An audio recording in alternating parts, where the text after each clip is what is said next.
주제를 바꿔볼 텐데요. 여당이 쏘아올린 김포 서울 편입론 그야말로 내년 총선의 메가톤급 이슈가 됐습니다. 자, 김동연 지사가 중국 출장 중이었는데요. 귀국했습니다. 자, 오늘 대국민 사기극이다 이렇게 강하게 비판했는데요. 발언 먼저 듣고 오시죠. 오로지 김포 시민을 표로만 보는 발상에서 비롯된 일입니다. 참 나쁜 정치입니다.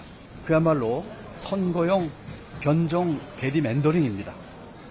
세계적 조롱거리가 될 것이고 또 실천 가능성이 거의 없어서 대국민 사기극이 될 것입니다. 지방시대를 주장하는 윤석열 대통령은 왜 아무 말도 없습니까? 계속 침묵한다면 윤석열 대통령의 공약과 정부의 정책은 국민 사기극이었다고 하는 것을 스스로 자인하는 모양이 될 것입니다. 참 나쁜 정치다, 대국민 사기극이다 이런 강도 높은 발언도 했고요. 대통령에게 직접 입장을 내놔라 이런 촉구도 했는데 민주당에서도 비열한 정치쇼다 이런 비판은 나오는데요. 찬성인지 반대인지 여기에 대해서는 지금 민주당도 입장을 딱 내놓지는 못하고 있는 상황이에요. 이유가 있겠죠. 네, 이재명 대표도 지금 말 없잖아요. 그러니까는 사실 이 김포를 서울로 편입하는 것에 대한 어떤 구체적인 현실성이라든지 효과라든지 이게 그 서울 시민과 김포 시민에게 어떤 득을 주느냐 이런 거에 대한 분석은 하나도 없어요. 총선에 유리하냐 불리하냐만 따지니까 정치적 발언에다가 또 침묵 이 두 가지가 합해서 지금 그런 현상이 벌어지는 거거든요. 그러니까는 그런데다가 사실 이렇게 던지기 수법 있잖아요. 총선에 뭐 탁 던지는 거. 이거는 주로 민주당이 해왔어요. 과거에 노무현 후보가 소위 수도 이전. 네. 본인이 또 직접 그런 말씀도 했습니다. 수도 이전으로 재미 좀 봤다고.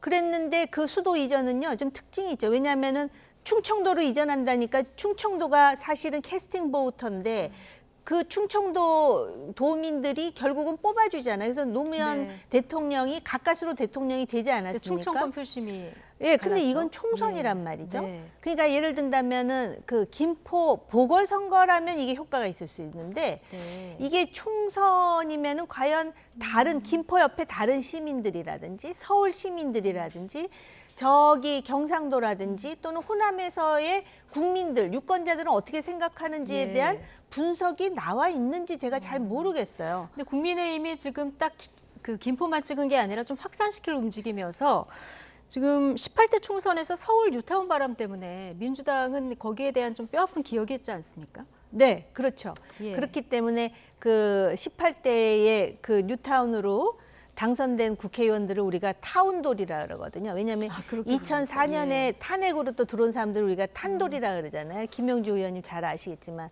탄돌이 그다음에 타운돌이 요번에는 뭐 메가돌이가 뭐 어쨌든 다 이제 그 주변에 뭐 부천이라든지 광명이라든지 구리라든지 해가지고 이렇게 하면은 지금 구리도 벌써 지금 들어올 의사가 있다고 얘기를 하지 않습니까?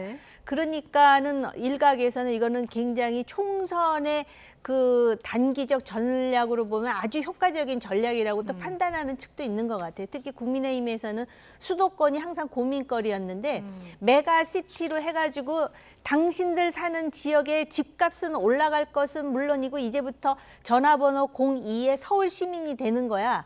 굉장히 반짝할 수 있거든요. 그러니까 국민의힘에서 또 이 얘기도 하잖아요. 여기만 하는 거 아니야. 부산, 마산, 또 어디입니까? 김해 양산. 해가지고 또 거기 나름대로의 남동 그 메가시티를 만든다 이렇게 하잖아요.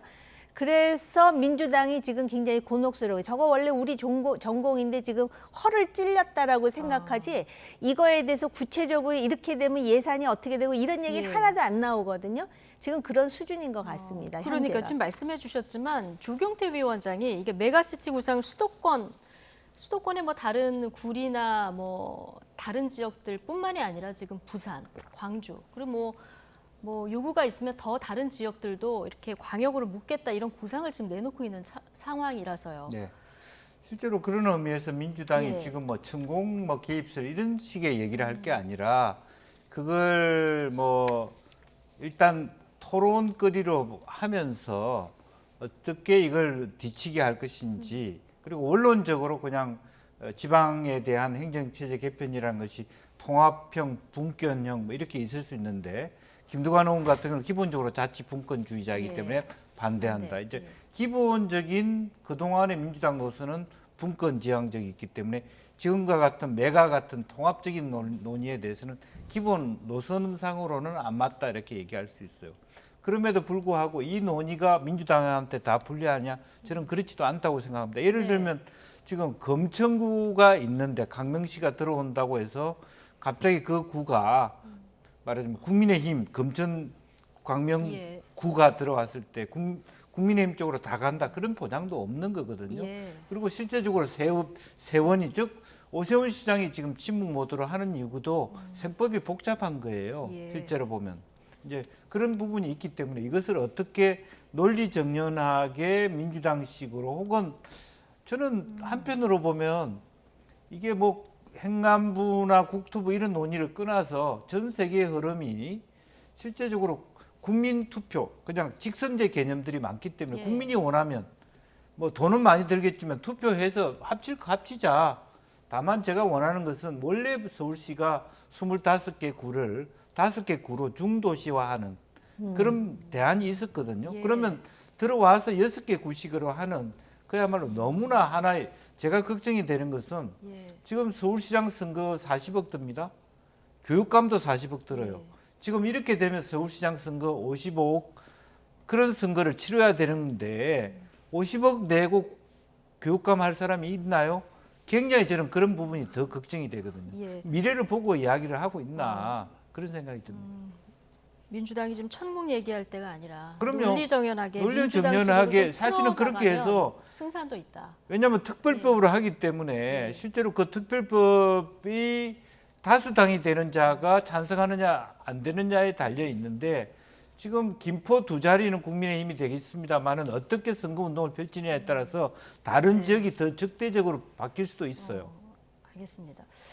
이 여당에서 사실 메가서울 구상 얘기하면서 서울로 출퇴근하는 김포시의 인구 비율 이걸 근거로 삼지 않았습니까? 오늘 그런데 유기용 민주당 의원이 예결 특위 전체회의에서 추경호 부총리한테 이거 엉터리다 이렇게 반박을 했어요. 이거 어떻게 된 내용입니까? 그러니까는 이제 서울 주변에 서울하고 네. 인접한 신도시들이 있잖아요. 신도시가 아니더라도 그 위성도시라고 또 그러기도 하죠. 예. 그러니까 뭐 김포뿐만이 아니라 고양, 광명, 과천, 구리, 하남 또 그 옆에 부천도 있거든요. 네. 그런데 보통 이제 그 서울이 그 우리나라 산업의 중심이다 보니까 아침마다 이제 통근을 하지 예. 않습니까? 그런데 지금 국민의힘에서는 김포에서 출근하는 사람, 서울로 출근하는 사람들이 뭐 엄청나게 80몇 %라 그랬던가요? 네. 그랬는데 그 통계를 보니까 김포는 12.7%이고 김포 주민의 지금 가장 많은 시민들의 경우는 광명과 하남으로 지금 알려져 있고 과천과 구리도 만만치 않은 것으로 이렇게 나오거든요. 그렇다 보니까 이제 이거를 비판하는 건데요. 예. 저는 이제 이게 이런 비판, 이런 지적은 생산적이라고 저는 개인적으로 예. 생각해요. 이러하니 그럼 오히려 이것 때문에 그러면 이런 도시들을 합쳐서 메가시티로 하겠다라는 명분이 될 수도 있지만 예. 또 다른 편에서는 바로 이런 사람들의 그 출퇴근의 그 교통 지옥이라든지 그런 부분을 해결해 주는 것이 정치가 할 일이다라고 또 반박할 수도 있는 거 그래서 아니겠습니까? 민주당에서는 지금 지하철 5호선, 9호선 연장 문제 지금 들고 나온 상황이고요. 어쨌든 그 여당에서 나왔던 거는 김포에서 출퇴근하는 사람의 85%가 서울로 출근한다. 그러니까 김포 골드라인을 탄 7시부터 9시까지 탄 사람들 중에서 서울로 출근하는 사람들의 비율이 이제 80%가 넘는다 이런 수치였고 지금 오늘 민주당에서 얘기한 것은 전체 그러니까 그 인구 중에서 서울로 통근하는 비율을 따져봤더니 김포가 그렇게 높지 않더라. 실제로 뭐 광명 같은 경우는 다 아시다시피 철산동 다리 하나로 그 완전 생활권이죠. 사실은 다른 도시라고 느낄 수 없을 정도의 밀접한 곳인 게 광명입니다. 사실은. 그런데 이제 김포는 어떻게 되냐면 원래 근원 자체가 경기 북도에 들어가고 싶지 않은 것이 핵심인 거예요. 예. 그래서 차라리 우리는 서울로 넣어달라. 그런 요구가 이렇게 수용된 부분이기 때문에 민주당이 그렇게 세게 반박할 이유도 저는 없다고 봅니다. 뭐냐면 경기 북쪽에 있지도 않은데 예. 강 쪽에 있는데 김포기를 북도에 넣었을 경우에 북도가 갖고 있는 어떤 재원이나 이미지가 별로 도움이 안 되기 때문에 이제 서울로 하고 싶어 하는 부분에 대해서 민주당도 일단 경청할 필요가 있다라고 생각이 일단 들어요. 들어보고. 다만 이제 그 모양 자체가 사실은 김포만 넣었을 때 게리맨더링 하듯이 정말 이상한 예.